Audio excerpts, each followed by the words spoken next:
On Tuesday, September 9th, the Ashley Lashley Foundation commenced their two-day climate resilient workshop titled Community-Driven Strategies for Stability and Resilience.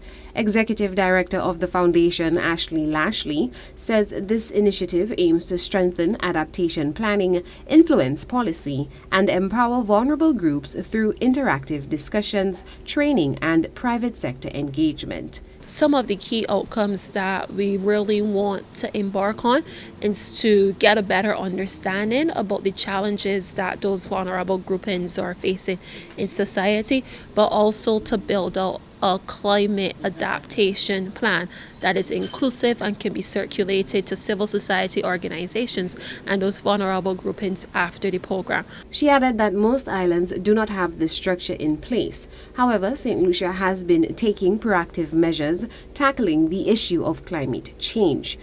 As such, the foundation would like to further expound on the work that is already being done with the hopes of drafting a framework policy by those who are most vulnerable to its harmful effects. But really at the essence of this project on evaluating countries' national adaptation plans is to ensure that we understand and connect with those vulnerable persons who are at the center of the climate crisis.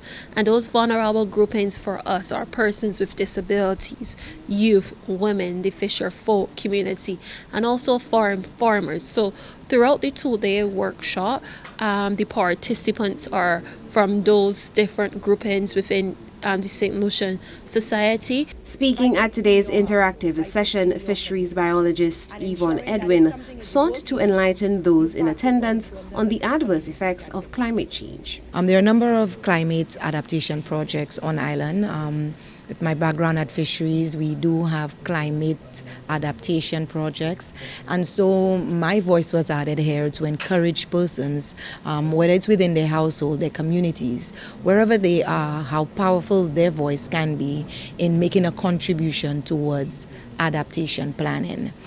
The focus again was to gauge persons in the reality that climate change is here. Climate change affects all of us. Edwin says it was an honor to present at today's workshop and emphasized the importance of individuals lending their voice to the cause. I believe the change that we're looking for, that paradigm shift, is within us individuals. The garbage we throw out, how we do our everyday actions, whether it's choosing to take the bus instead of driving, the use of our air-conditioned units, the small things that are meaningful requires our action. And so for me it was a very interesting audience to deliver to, and also hopefully that the takeaways is that they change their action and act now.